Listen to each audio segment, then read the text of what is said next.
Ang bayan ng Babatngon, Leyte. Isa ito sa bayan na matatagpuan sa northern part ng Leyte. Malapit ito sa Tacloban City at ang iconic landmark na San Juanico Bridge.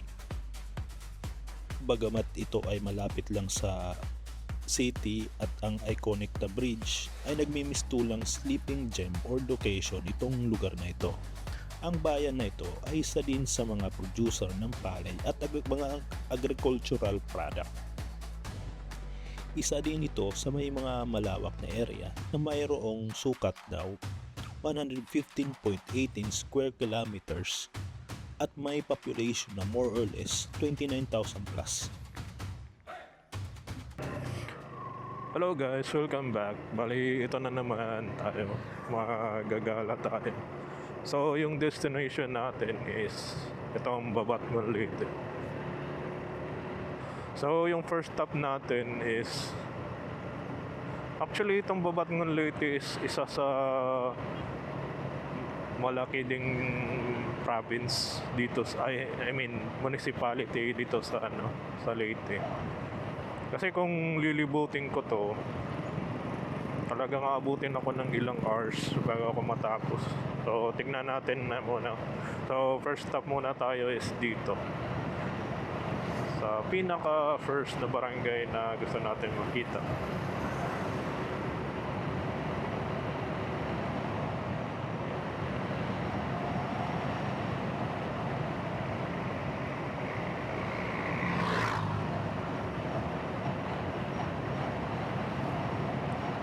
Nangyari sa'yo. Tulog.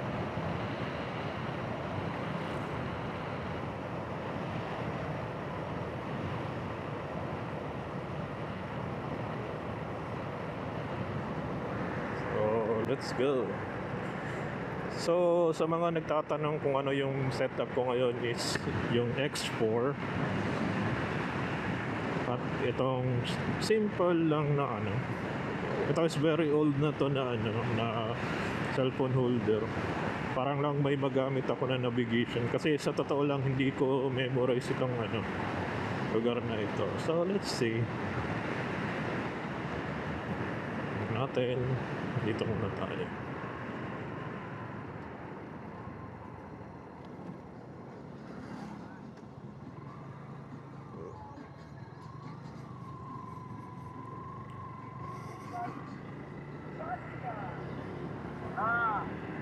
So first stop natin is ito, Guadalupe or General Governor Iharo.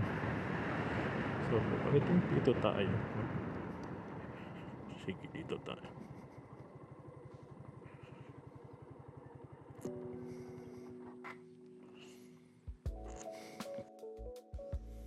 Governor Iharo or mas kilala na Bagahupe ay isa sa mga unang bayan na matatagpuan sa Babatngon, Leyte. Ang official name na Governor Iharo ay pinangalan sa former governor of Leyte na si Emilio Haro. Kapansin-pansin din dito ang malaking substation o ang mas kilalang NGCP Babatngon Substation.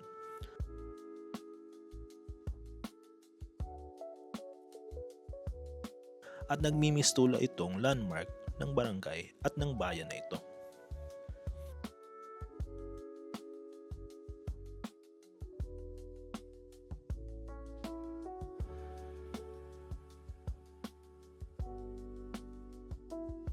Masasabi mo na nasa Babatngon ka na if nakikita mo na itong mga landmark.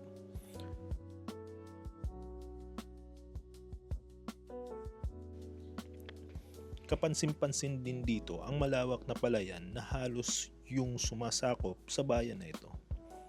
Makikita din ang napakalawak na kalsada patungo sa proper ng municipality sa left side ng Babatngon, Leyte at ang kalsadang papunta sa eastern part ng bayan na ito.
Hello guys, bali next natin stop is San Agustin.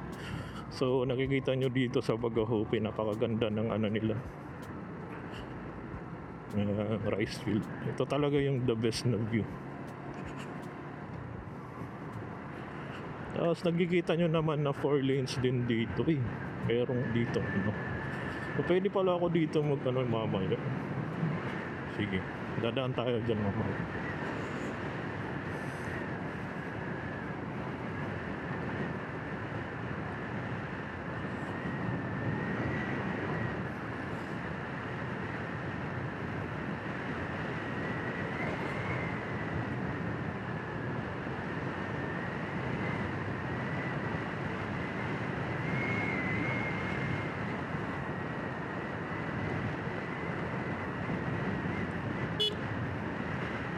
Pakalawak ng ano dito.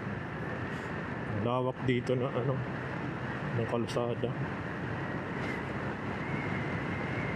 Actually, isa to sa mare-recommend ko sa inyo kung gusto niyo maiba naman ng kalsada yung dinadaanan dito. Kasi as in napakalawak oh. Tignan nyo. Napakalawak dito.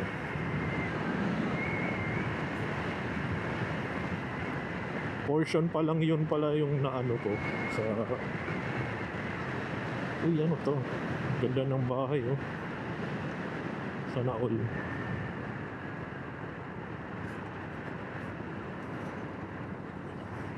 San Agustin. Actually maganda dun magpalipad ng drone. Pero as much as possible, hindi yung goal natin kapag nagpapalipad ng drone, hindi makakadisturbo sa ibang people. Yung focus lang tayo kung ano yung ano. Ano to? San Agustin.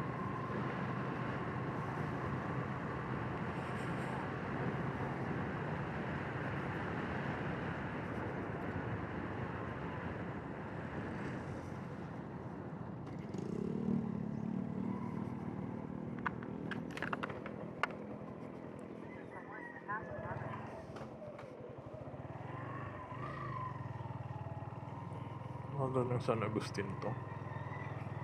San Agustin.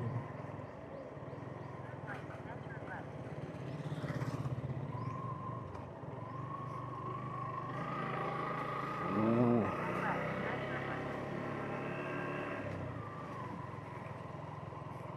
Ay, doon tayo.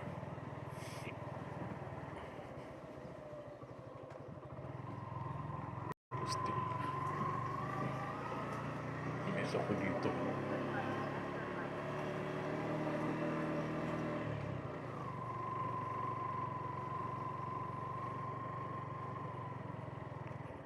Ang mga bomb.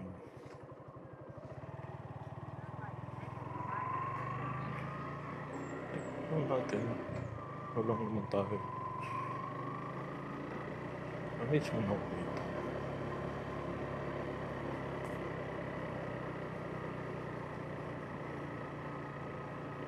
Wala na yata dito.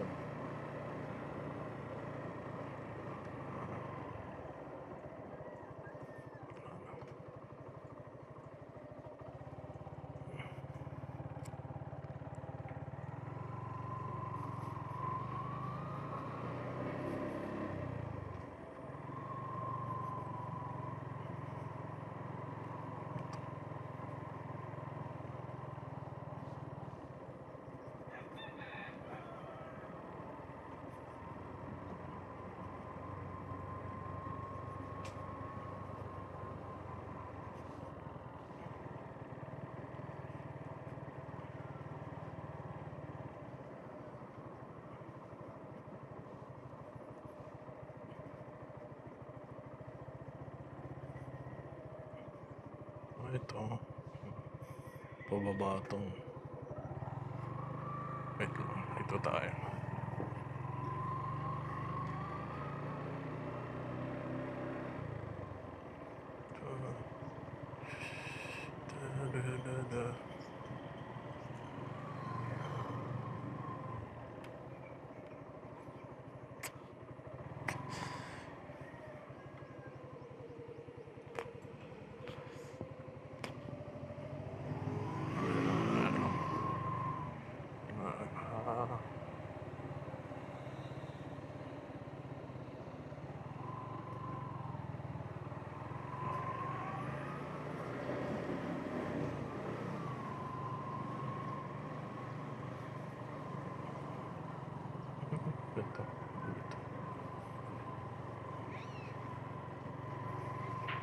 Agustin.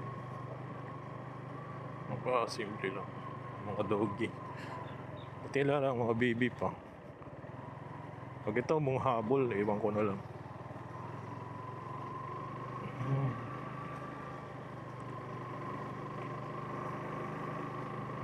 Na-surprise ako dito sa kanila.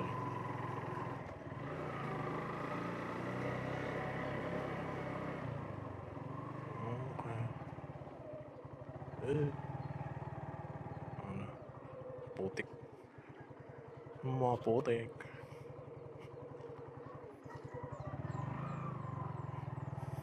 I think kanan tayo. Mababa kita. Ano naman siguro dito.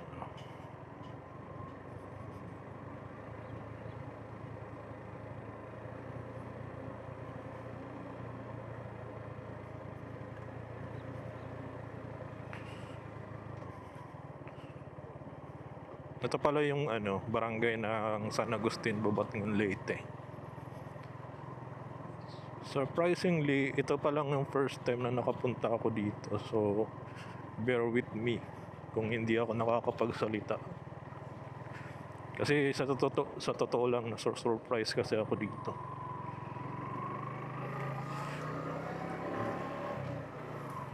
Basketball court, no?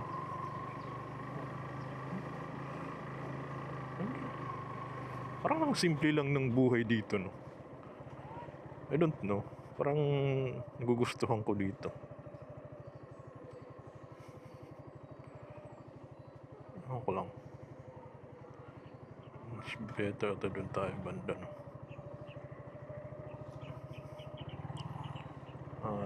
Saan tayo magpapalipad? Dito na? So dun.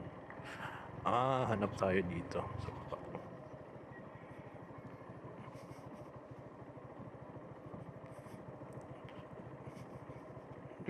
Surprisingly, yung mga aso dito, parang mababait. Hindi sila aggressive.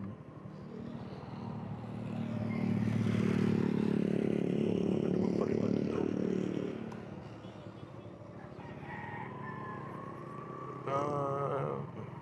Punta tayo doon.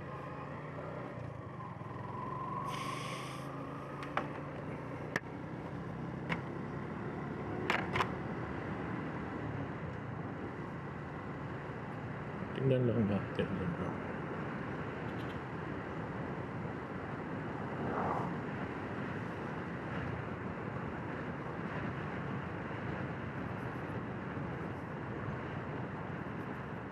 Ang una ko din napansin ay napaka-friendly o hindi nangahabol ang aso dito sa area nito. Medyo na-trauma na din tayo sa mga aso kasi palagi tayong hinahabol. Elemental dito. Hindi naman yan napakalawak din kasi nito. Ito, saan na gusto pa.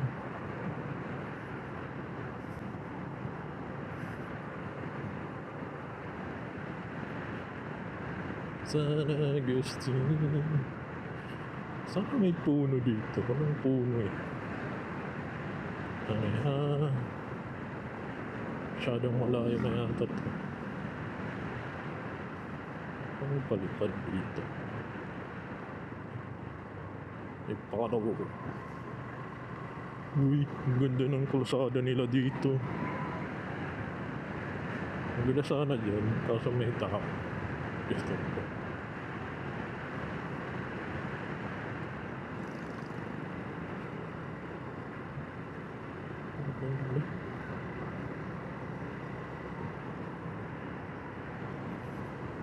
Napakasimple ng buhay dito, my God. Ewan ko lang, parang nasusurprise ako dito. Oh. Paganda.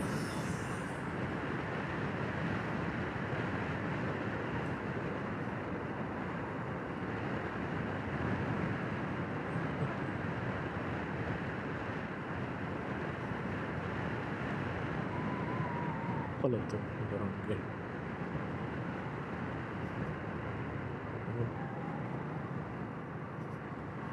Tignan nga natin ito.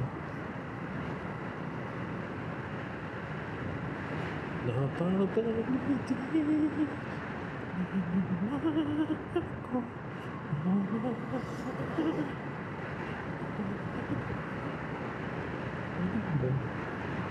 Natin dito.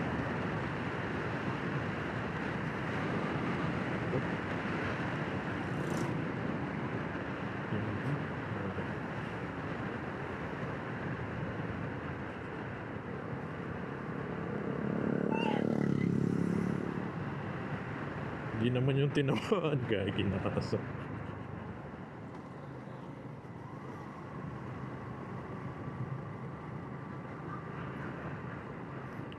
Siguro kaya maraming bata dito.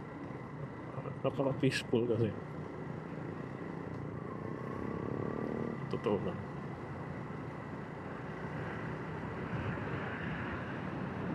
Yung mga ganitong bahay na arrangement, minsan mo na lang yung makikita.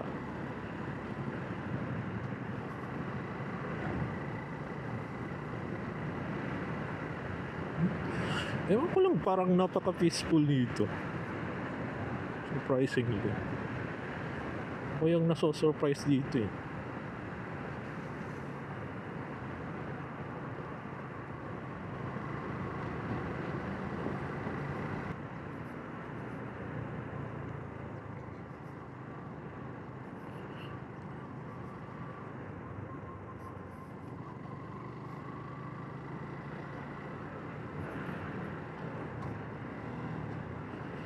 Dito muna tayo. Kasi may dagat.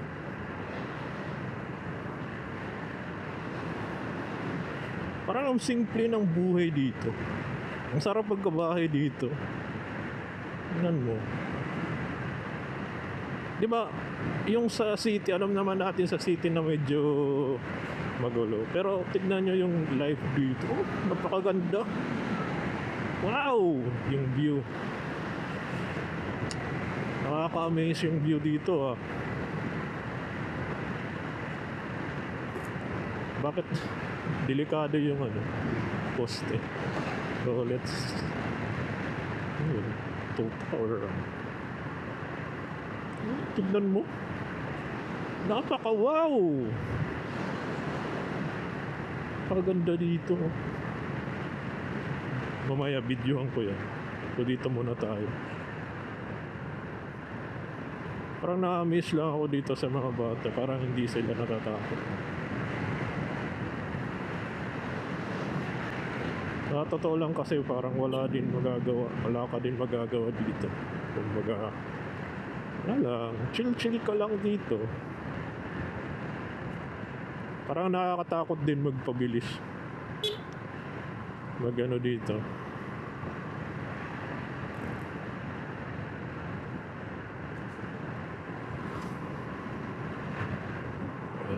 Saan ba ako? Saan na ako banda?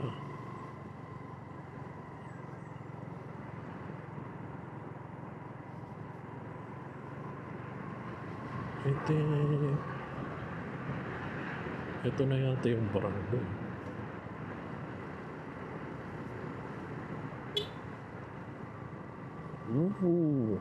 Dito na ako. Wow. Surprise!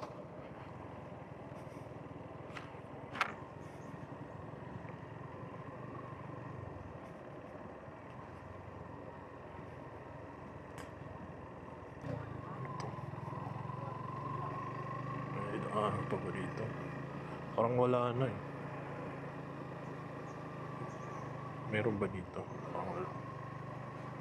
So, yung next step natin is magpalipad ng drone. Saan tayo magpapalipad?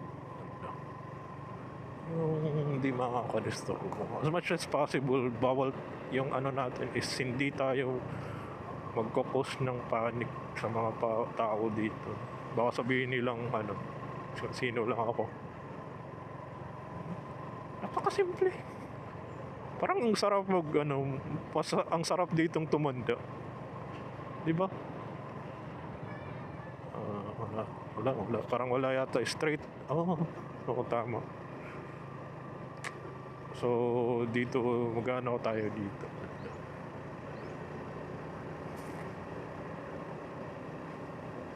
Parang okay lang. Wala naman problema dito.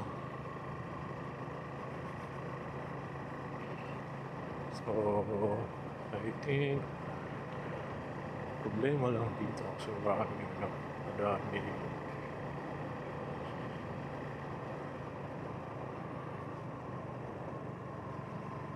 So, I think dito tayo.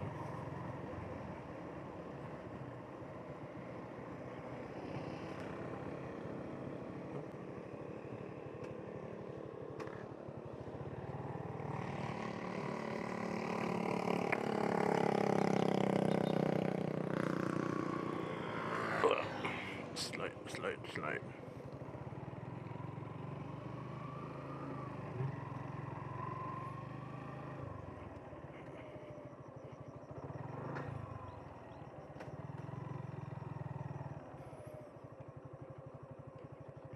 Ano tayo banda, no?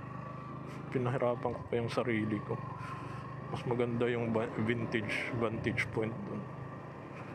Ano ako banda? Maganda yung vantage point. Yellowstone.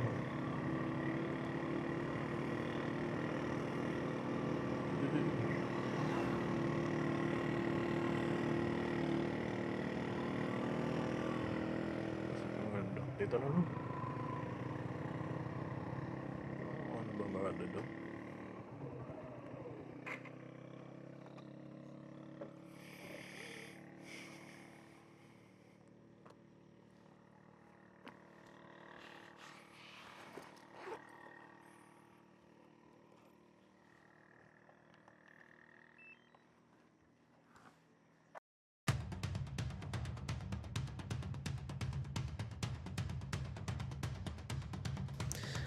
Kapansin-pansin din dito sa area na ito, napakaraming malalaking tower ng kuryente at tumatawid papuntang Samar.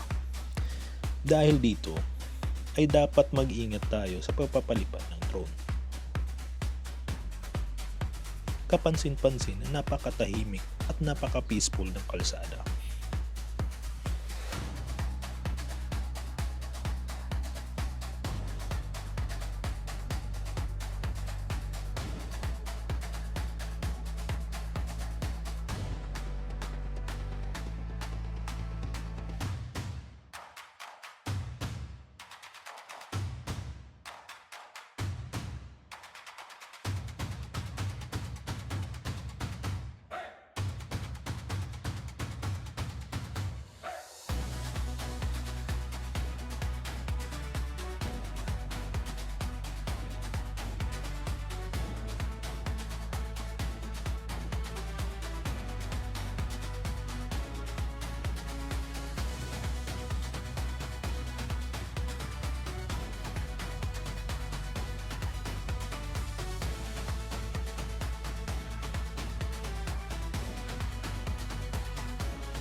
Ang barangay na ito ay malapit o may access sa San Juanico Strait at kadalasan ay dito sila tumatawid papuntang Samar Island.